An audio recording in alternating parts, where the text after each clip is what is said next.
kami di debat kedua calon wakil presiden pemilu 2024. Kita akan lanjutkan segmen tanya jawab antar calon wakil presiden di segmen ini. Jika sebelumnya kita mulai dengan calon wakil presiden nomor urut 2 yang bertanya, segmen ini kita akan mulai dengan sebaliknya, yakni calon wakil presiden nomor urut 3 yang akan bertanya kepada cawapres nomor urut 2.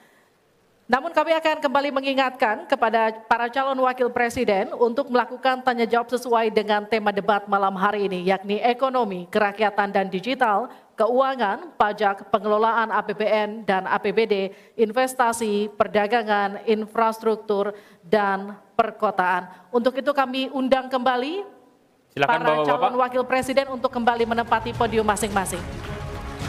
Kita dengarkan pertanyaan dari Cawapres 3 ke Cawapres 2. Sama rulenya seperti tadi Pak Mahfud. Waktu Anda kami persilahkan. 1 menit, silakan Bapak. Baik, terima kasih moderator. Anda mengingatkan agar kembali ke tema debat. Karena tadi pertanyaannya itu carbon capture itu nanti debat keempat tanggal 21 Januari. Tapi saya tahu itu kan untuk menghindari tidak adanya regulasi sekarang ini agar tidak lagi terjadi penggundulan karena food estate seperti yang terjadi. Saya sekarang mau bertanya dalam topik ini. Di dalam visi dan misi Anda disebut kalau rasio pajak dinaikkan menjadi 23%. Dalam simulasi kami, angka itu hampir tidak masuk akal. Karena pertumbuhan ekonomi bisa 10. Padahal selama ini pertumbuhan ekonomi 5-6 gitu. Itu kalau Anda bisa menaikkan rasio pajak sampai segitu bisa 10%. Lalu bagaimana Anda mau menaikkan pajak?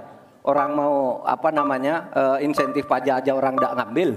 Terima kasih. Assalamualaikum warahmatullahi wabarakatuh. Waalaikumsalam warahmatullahi wabarakatuh. Silakan Cawapres nomor urut 2 untuk menjawab, waktu Anda 2 menit.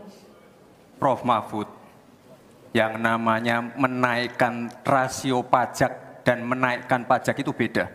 Satu, gimana caranya menaikkan penerimaan pajak atau menaikkan rasio pajak? Saya tadi sudah bilang di segmen sebelumnya, kita akan membentuk badan penerimaan pajak dikomandoi langsung oleh Presiden, sehingga akan mempermudah koordinasi dengan kementerian-kementerian terkait. Itu.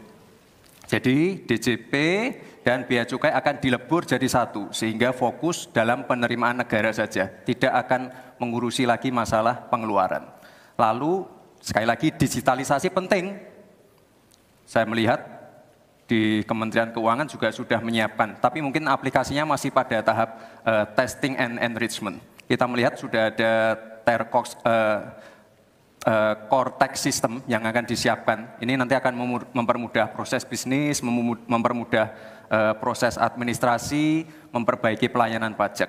Misalnya sekarang nanti ketika sistemnya itu keluar, ketika kita akan melaporkan SPT tahunan, kita tidak perlu lagi mengisi dan menghitung karena sistemnya sudah pre-populated, sehingga tinggal klik, tinggal konfirmasi, selesai. Mempermudah. Lalu untuk masalah pertumbuhan ekonomi, Pak, tadi saya bicara masalah hilirisasi, bicara masalah investasi. Sekali lagi Pak, tadi saya baru bicara masalah nikel, kita belum bicara masalah tembaga, boksit, timah, tembaga, bioetanol, bioaftur, biodiesel. Kita kalau serius ya Pak ya, kita benar-benar bisa menjadi raja energi dunia Pak. Tapi kita harus serius dan harus fokus dan harus ada keberlanjutan dan penyempurnaan. Matur nuwun Prof Mahfud. Harap tenang, kita lanjutkan. Kita beri kesempatan kepada Bapak Mahfud MD untuk menanggapi. Waktunya 1 menit, silakan Bapak. Mas Gibran yang terhormat, apa sih perbedaan antara penerimaan pajak dan tax ratio? Anda bicara 23%, 23% dari apa ini? Kalau Anda bicara bahwa beda antara penerimaan pajak dan rasio atau tax rasio pajak. Kan kalau persen kaitannya dengan PDB, apa 23% dari APBN atau apa? Kalau 23% dari APBN itu salah. Karena sekarang aja sudah 82%. Dengan tax rasio sekarang hanya 10,5, sumbangan terhadap APBN itu 20%. Saya ingin tanya, 23% itu dari apa? 23% dari PDB atau dari APBN atau apa untuk menaikkan pajak? Hati-hati loh. Rakyat itu sensitif kalau pajak dinaikkan. Karena kita sudah berkali-kali nawarkan teks amnesti juga tidak jelas hasilnya. Kemudian teks pajak itu, insentif pajak sudah ditawarkan oleh pemerintah, benar tidak yang mau. Karena diperas-peras juga jadi alat nego di kantor pajak. Nah oleh sebab itu ini harus jelas. 23% dari apa selesai. Silakan. Harap tenang. Masih lanjut. Tenang, kita Masih lanjut. Silakan. Pak, yang saya klarifikasi tadi adalah tax ratio dan menaikkan pajak, Pak. Itu beda. Kita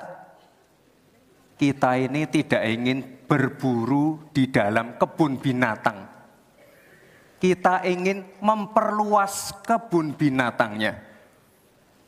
Kita tanami, binatangnya kita gemukkan. Artinya apa? Membuka dunia usaha baru. Sekarang NPWP, yang punya NPWP ini baru 30%. Artinya apa? Kita harus melakukan intensifikasi dan ekstensifikasi. Saya tahu pasti pada negatif thinking. Kita tidak akan memberatkan UMKM yang di bawah omsetnya 500 juta. Pajaknya 0. Pengen modal 200 juta, kur. Tanpa agunan. Nggak ada yang memberatkan, Mbak. Terima kasih. Baik. Baik. Harap tenang, kita lanjutkan.